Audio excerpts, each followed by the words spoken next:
नमस्कार दोस्तों, मैं हूं अंकिता शुक्ला और आज हम फिर बात करेंगे सोने और चांदी के बाजार में बड़ी हलचल को लेकर।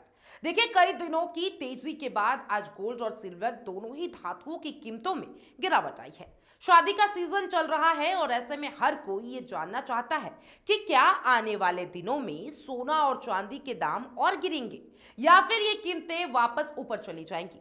यही वजह है कि आज का अपडेट हर उस व्यक्ति के लिए बेहद जरूरी है जो इस समय गहने बनवाने या फिर निवेश करने की योजना बना रहा है।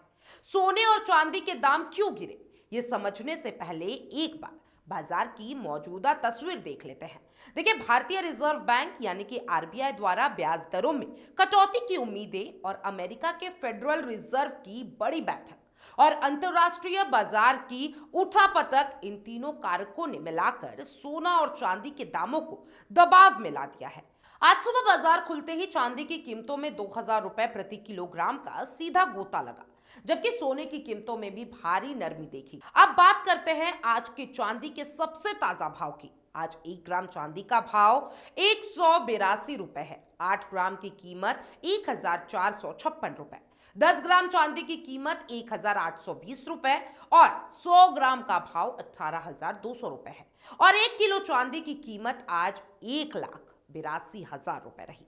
यह गिरावट पिछले हफ्ते आई 8,400 रुपए की तेजी के बाद दर्ज की गई है, जिसका मतलब यह है कि बाजार अभी भी बहुत संवेदनशील स्थिति में चल रहा है। चांदी का बाजार इसलिए भी इतना उतार चढ़ाव वाला है क्योंकि आने वाला फेडरल रिजर्व का फैसला पूरी दुनिया की दिशा तय करेगा। यह बैठक सिर्फ अमेरिकी अर्थव्यवस्था नहीं बल्कि भारत के सोने और चांदी के बाजार पर भी सीधा असर डालती है। इस समय सबसे बड़ी उम्मीद यही है कि फेड इस बार ब्याज दरों में कटौती कर सकता है। पहले माना जा रहा था कि यह कटौती 2026 में होगी, लेकिन अब संकेत इस बात की ओर इशारा कर रहा है कि दिसंबर की बैठक में ही ब्याज दरों पर बड़ा फैसला आ सकता है। जैसे ही ब्याज दरों में कमी आती है, डॉलर कमजोर होता है और जब डॉलर कमजोर होता है तो गोल्ड और सिल्वर जैसी बुलियन की कीमतें ऊपर जाती है। इसलिए हर निवेशक की नजर इस बैठक पर टिकी हुई है। बाजार में 90% तक उम्मीदें बन चुकी है कि या तो फेड सीधे रेट कट करेगा या फिर जल्द रेट कट का संकेत देगा।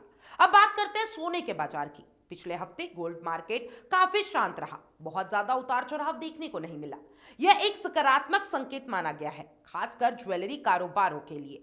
जब सोने की कीमतें स्थिर रहती है तो ग्राहक खरीदारी के लिए ज्यादा उत्सुक होता है, लेकिन यह शांति ज्यादा वक्त चलने वाली नहीं है क्योंकि फेड का फैसला आते ही गोल्ड मार्केट में तेजी से बदलाव देखने को मिल सकता है।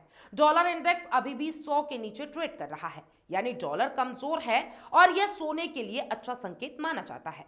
विश्व भर के सेंट्रल बैंक इस साल रिकॉर्ड स्तर पर सोना खरीद रहे हैं। भारत में 2025 के दौरान गोल्ड ईटीएफ में 27,000 करोड़ रुपए से ज्यादा का इनफ्लो देखा गया है, जबकि दुनिया भर में यह आंकड़ा 8.2 बिलियन डॉलर के पार जा चुका है। यह बताया है कि लोग लंबी अवधि के लिए गोल्ड पर भरोसा बनाए हुए हैं। अब बात करते हैं चांदी की, जिसने 2025 में सबसे शानदार प्रदर्शन किया। इंटरनेशनल मार्केट में चांदी $59 प्रति औंस के आसपास ट्रेड कर रही है, जो लगभग ऑल टाइम हाई जोन में है। एमसीएक्स पर भी चांदी की कीमत 1,85,000 रुपए प्रति किलोग्राम से ऊपर टिकने की कोशिश में है।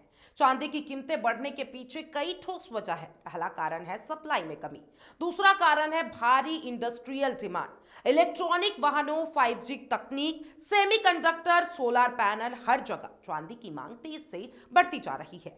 खासकर ईवी कारों में पहले की तुलना में 2 गुना से ज्यादा चांदी की जरूरत होती है। यही वजह है कि चांदी अब सिर्फ ज्वेलरी की धातु नहीं बल्कि इंडस्ट्री की रीढ़ बन चुका है। सप्लाई कम और मांग ज्यादा, यानी चांदी की कीमतों का ऊपर जाना बिल्कुल तय माना जा रहा है। लेकिन बढ़ती कीमतों के बीच प्रॉफिट बुकिंग भी आती है। दिसंबर का महीना विश्व भर में बुक क्लोजिंग का समय होता है। बड़े निवेशक, फंड हाउस और इंश्योरेंस कंपनियां अपने खातों में लाभ दिखाने के लिए इस समय बिकावली करते हैं। इस कारण चांदी में तेजी के साथ गिरावट भी देखने को मिल रही है। अब सवाल यही है कि इस हफ्ते के बाजार में सोना और चांदी महंगे होंगे या फिर सस्ते। इसका जवाब कहीं ना कहीं फेडरल रिजर्व के फैसले पर ही निर्भर करता है। अगर फेड रेट कट करता है या भविष्य के रेट कट का संकेत देता है तो सोना और चांदी दोनों की कीमतों में उछाल आएगा। लेकिन अगर बैठक से निराशाजनक संकेत आते हैं तो बाजार में गिरावट की संभावना भी है। अब बात कर लेते हैं आज के 18 कैरेट सोने के भाव की। 18 कैरेट सोना 1389 रुपए में बिक रहा है। 8 ग्राम की कीमत 8312 रुपए है। 10 ग्राम का भाव 13890 रुपए है, जबकि 100 ग्राम का भाव 1,38,900 रुपए है। बाजार में जाने से पहले हमेशा ये बात याद रखिए कि सोना और चांदी खरीदते समय हॉलमार्क जरूर देखें। हॉलमार्क ये सुनिश्चित करता है कि धातु बिल्कुल शुद्ध है और आपको असली धातु की कीमत आपके पैसे के बदले मिल रही है। अब 22 कैरेट सोने के ताजा भाव की बात करते हैं तो आज 1 ग्राम सोने का दाम 1,518 रुपए है और 8 ग्राम की कीमत 12,144 रुपए। 10 ग्राम का भाव 15,180 रुपए और 100 ग्राम 1,51,800 रुपए में मिल रहा है। आज 22 कैरेट सोने में 330 रुपए प्रति 10 ग्राम की गिरावट दर्ज कर ली गई है। यह भी वैश्विक बाजार के ब्याज दरों को लेकर बढ़ती चिंता की वजह से हुआ है। अंतर्राष्ट्रीय बाजार में तेजी की वजह से भारत के सराफा बाजार पर सीधा असर पड़ा है और यही कारण है कि हाल के दिनों में 22 कैरेट सोने की कीमतें कई बार रिकॉर्ड स्तर के पास पहुंच चुकी है। लेकिन अब ब्याज दरों पर टिकी अनिश्चितता के कारण कीमतें उतार चढ़ाव भरे दायरे में चल रही है। अब बात करते हैं 24 कैरेट सोने के भाव की, जिसे सबसे शुद्ध सोना माना जाता है। आज 1 ग्राम 24 कैरेट सोने की कीमत 1,310 रुपए है। 8 ग्राम का भाव 10,480 रुपए, 10 ग्राम की कीमत 13,100 रुपए और 100 ग्राम की कीमत 1,31,000 रुपए है। आज 24 कैरेट सोना भी 330 रुपए प्रति 10 ग्राम नीचे आया है।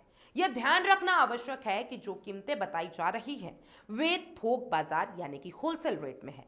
इस पर 3% जीएसटी और मेकिंग चार्जेस अलग से जुड़ते हैं, जो आमतौर पर दुकान से दुकान बदलते रहते हैं। कुल मिलाकर देखा जाए तो इस हफ्ते सोना और चांदी का पूरा मूड अमेरिकी फेडरल रिजर्व की मीटिंग पर निर्भर करेगा। अगर फैसला पॉजिटिव आता है तो गोल्ड सिल्वर दोनों में नई रैली देखने को मिल सकती है और अगर बाजार निराश होता है तो खासकर चांदी में तेज गिरावट की संभावना भी बनी हुई है। इसलिए निवेश करते समय जल्दबाजी बिल्कुल ना करें, उधार लेकर ट्रेडिंग ना करें और जितना जोखिम उठा सकते हैं उतना ही निवेश करें। दोस्तों, ये था आज का गोल्ड और सिल्वर मार्केट का पूरा बड़ा अपडेट। आप कमेंट में जरूर बताइएगा कि सोना और चांदी के दाम कितने होने चाहिए ताकि आम जनता आराम से खरीद सके।